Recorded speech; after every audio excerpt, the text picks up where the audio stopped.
Bonjour, bienvenue dans la série sur la physique des particules. Donc revenons à notre produit ordonné dans le temps. On a donc T phi x prime phi croix x. Et pour connaître la relation avec les solutions de l'équation de Cahn-Gordon ou avec les propagateurs, nous allons appliquer à ce produit l'opérateur d'un lambertien x', donc pour agir sous cet argument, plus m carré. Mais il faut faire attention, car dans l'expression du produit ordonné dans le temps, on a les θ, les fonctions échelons, et celles-ci dépendent du temps. Donc, la dérivée d carré par dt' carré, la dérivée seconde par rapport au temps du produit ordonné dans le temps est égale à dérivée par rapport à t', alors on dérive par rapport au temps, donc on va avoir un t d sur dt de phi x', phi croix x, et à cause du θ qui varie à temps égal t égale t', on va avoir automatiquement un delta t' moins t fois le commutateur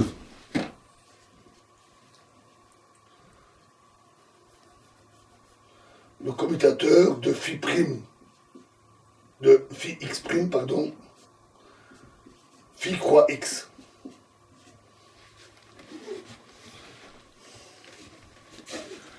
Alors,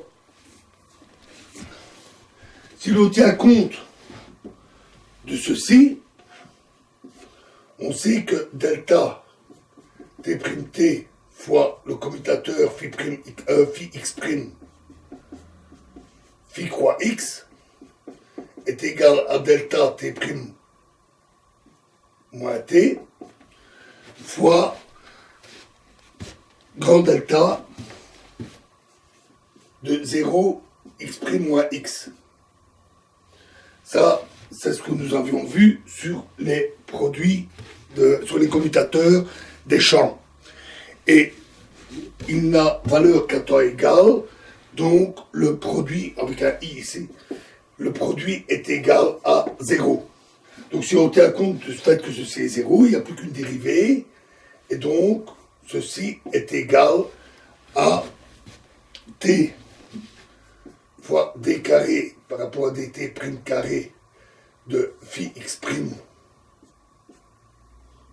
phi croix x, plus, alors cette fois-ci, il y a un terme supplémentaire qui ne s'annule pas, delta t' moins t, fois le commutateur de d par rapport à t',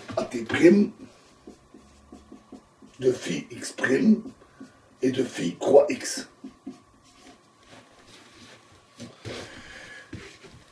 Alors,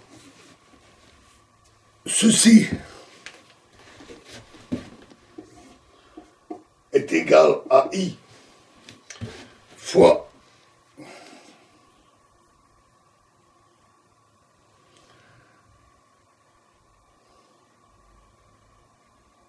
alors,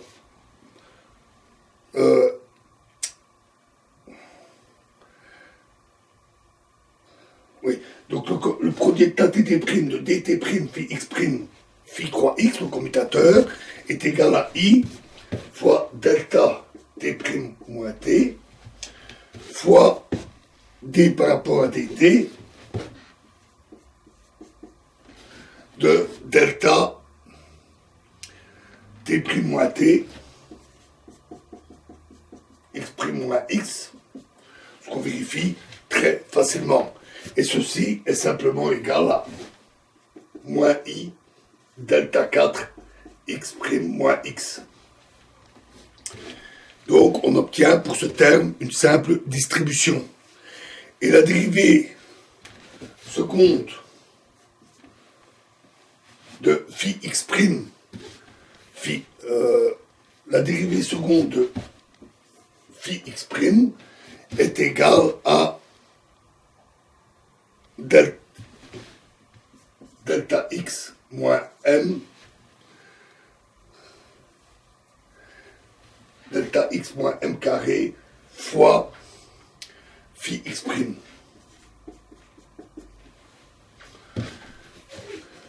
En mettant tout ensemble, en utilisant le d'Alembertien complet, on obtient delta x prime plus m carré appliqué à t phi x prime phi croix x. Donc en utilisant tout ça et quelques petits calculs, on trouve que c'est égal à i delta 4 x prime moins x. Le résultat final est donc assez simple. Notons que si au lieu de l'équation homogène de Klein-Gordon, on avait utilisé delta plus m carré phi x égale non pas 0, mais un courant jx, pour exprimer l'interaction avec un courant externe. Dans ce cas-là, on obtiendrait ici le produit ordonné dans le temps de jx' fois phi croix x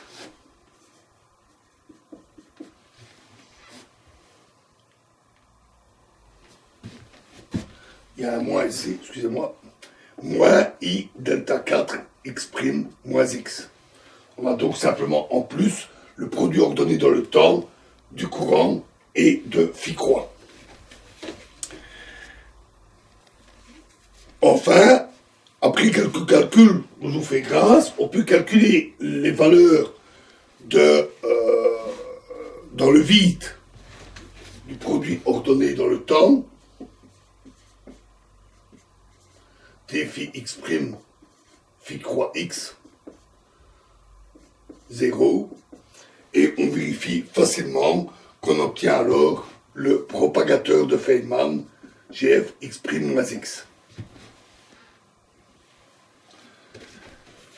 Donc, la valeur moyenne à ou i près, la valeur moyenne dans le vide du produit ordonné dans le temps est le propagateur de Feynman. Voilà, ceci clôture tout ce que nous voulions voir sur la quantification du champ scalaire. Donc on est abouti à une description du champ scalaire libre, quantifié, qui est satisfaisante, un champ libre, donc sans interaction, obéissant à la statistique de Bose-Einstein, un spin 0, avec ou sans charge électrique. La suite logique naturelle est de passer au spin 1, c'est-à-dire en fait de passer au champ électromagnétique. Donc nous allons aborder cela.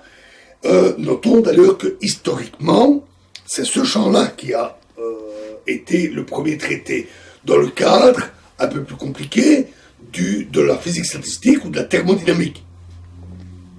La quantification du champ électromagnétique a commencé avec la déduction du rayonnement du corps noir par Planck. Mais ici, nous le voyons en deuxième étape, parce que c'est plus simple de voir le champ scalaire et d'utiliser ces résultats dans la suite. On va appliquer ce que nous avons vu au cas du champ électromagnétique, c'est-à-dire on va appliquer la procédure de quantification aux différents degrés de liberté du potentiel à mu de x, avec un souci qui est la dépendance de jauge. La variance de Lorentz peut poser aussi certaines difficultés, mais c'est surtout l'invariance de jauge, la dépendance de jauge, qui va nous compliquer la tâche. S'il n'y avait pas cette dépendance de jauge, ça serait facile. C'est un quadrivecteur, 4 degrés de liberté, et c'est fait. Oui, mais il y a une condition de jauge qui va nous compliquer la tâche. Alors il existe différentes méthodes. Il y a la méthode qui consiste à rajouter une masse, et nous verrons le champ massif plus tard.